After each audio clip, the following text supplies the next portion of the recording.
We're learning back Halacha Tes in Hilchos Melochim. Call inan schak, any tree that is without fruit. Muta lokoitz. One is permitted to cut it down. We'll learn the Peirush. Or you say it, even if there's no reason to do so. Machon, and so too a tree that does have fruit, whose skin that it used to be a fruit, but it became old. And it's only making a very small amount of fruit. That it's not worthwhile to work it. Boy, the tree, so it's permitted to cut it. And how much should an olive tree produce and not be allowed to cut it down, even when it became old, if it's still producing olives? A quarter of a cav of olives, it's forbidden to cut it down. And a date tree that's making a full cav of tmorim, should not be cut down. But less than this, it's not worthwhile working on it, and you can cut it down. Because the Mishnah cites the Brisa, Bovekamo 91b, on the Posik in Dvorim 20:20. Rak eitz asher teda, only a tree that you know that makes fruit. So it's a question. It would have been enough to write a tree that is not of fruit.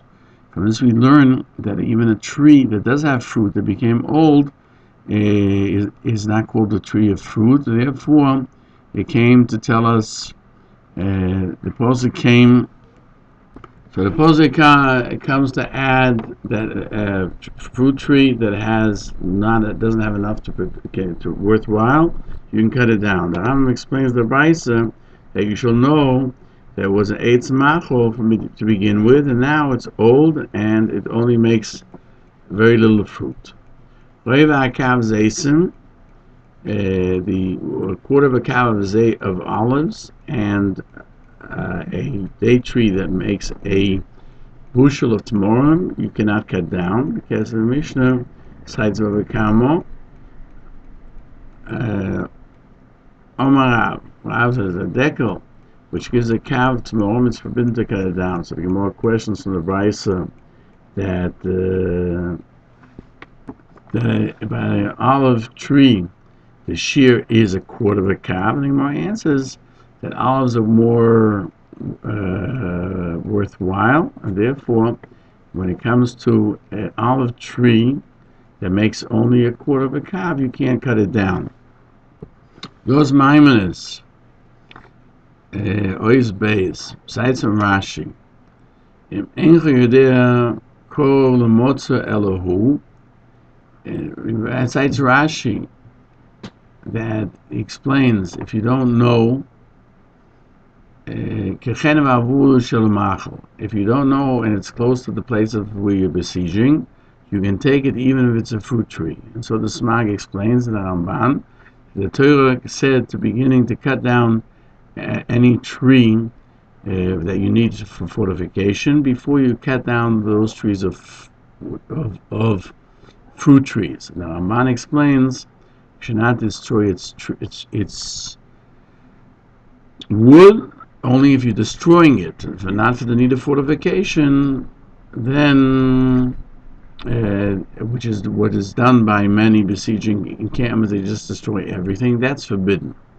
The Brisa continues, since we are going to state that ultimately you can chop down everything. Why does it say that specifically that you cannot cut down a fruit tree? The Gemara answers to tell you that if it's a question of which to cut down, what the preference is to cut down the tree that does not provide fruit over the tree that does provide fruit. The Halacha Mishnah explains that the Rambam will learn from the Brisa everything means even a tree that it still has a lot of fruit. That regarding a tree that does not give fruit, even a tree, a fruit tree that doesn't give fruit, it's called, it's included in the words koldova, any tree. But still, the Bryce is very difficult to understand, and maybe he didn't have the text koldova. He says that since we're going to add fruit trees as well, why does it have to say the wording of Asher Einenu Isapri? That's where he infers his halachas from. And some actually read this as the text in the Sifri. In Shuvas Mari Basan, he questions why the Rambam didn't write that you have to give preference to chopping down a tree that has no fruit before a tree that does have fruit for the purpose of besieging the city. And he answers that the Rambam explains the Brisa by a tree that became old and it doesn't make enough fruit, and not like Rashi would say any tree. And therefore, you can cut it down since it doesn't make fruit even without need. In the Mishnah, it says, the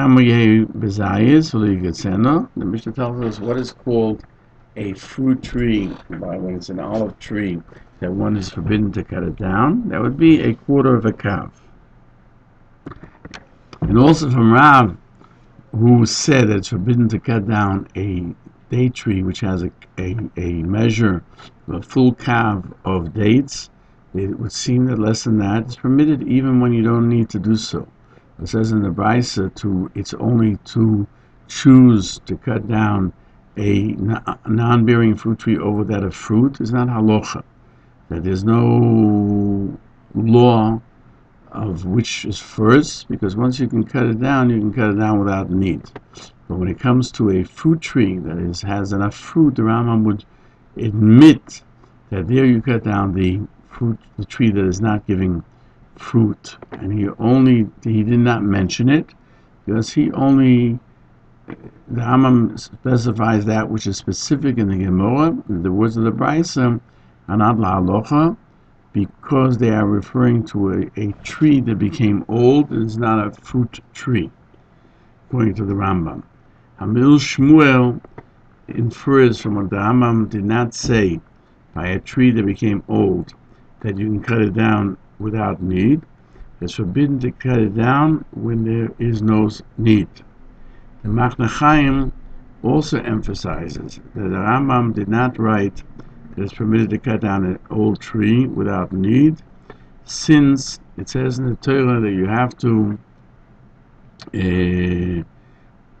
give preference to cut down a tree without fruit before a tree that has become old, and it's permitted to cut down a non-producing tree even without any specific need for it, as long as it's bothering you in your besieging of the city. Shuvas Chakri Lev, he's of the opinion that it would seem simply that the intent that you can cut them down is when there's no need to use them, is he does it only for beams or to heat, and to cut it without, just to destroy it, that's forbidden. It's no worse than what's brought down Halacha Yud, that you can't destroy anything without reason.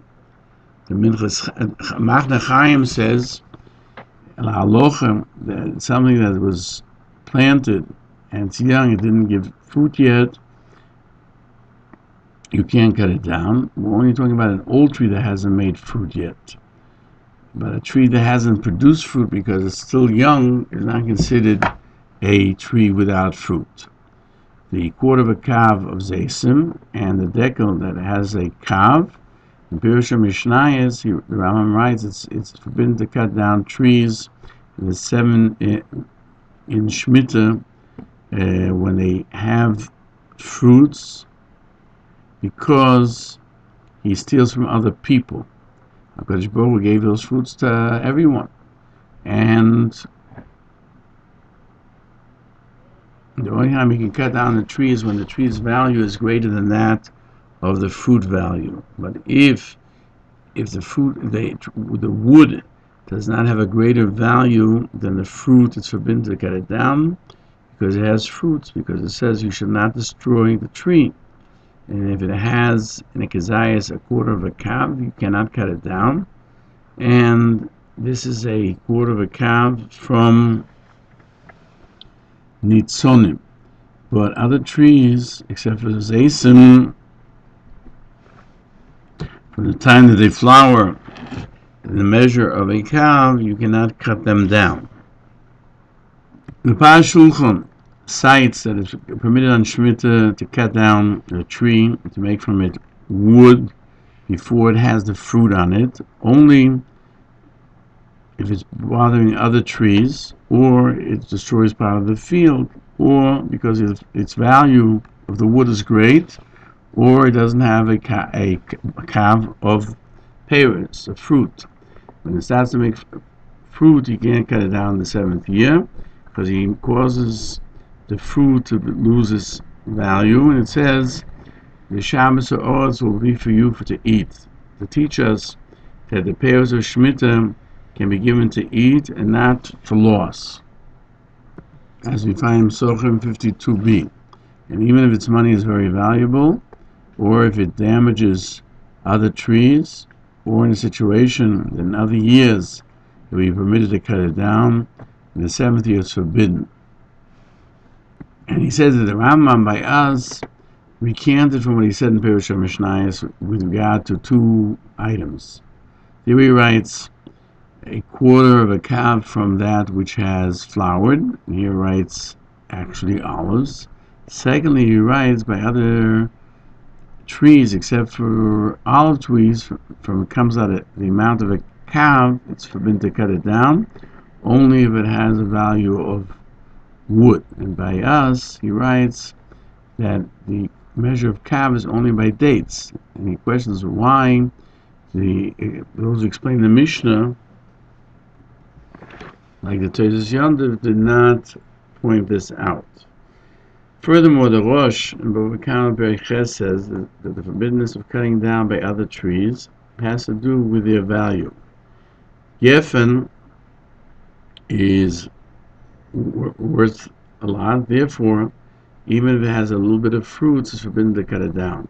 Shulchan emphasizes that this does not accord with the Rambam and Peirush HaMeir, that by all the trees, the measure is a kav. But the Kohen HaRemez, as Yishan and David, are of the opinion that the Rambam accords with the Rosh and Bava Kama, the Chen Ilan Machal She'izkin, and doesn't. It says that it only makes a small measure that's not worthy of working it, can be cut down. And then he explains the shiur by a kezayis and by a date tree, because he's of the opinion anything that you measure each tree according to what its value is, whether a person will work it. Shashan David argues that every tree, people will tell you whether it's worthwhile to work. The farmers will tell you if it's worthwhile to grow, or it's not worthwhile to work this tree, and then would be permitted to cut it down.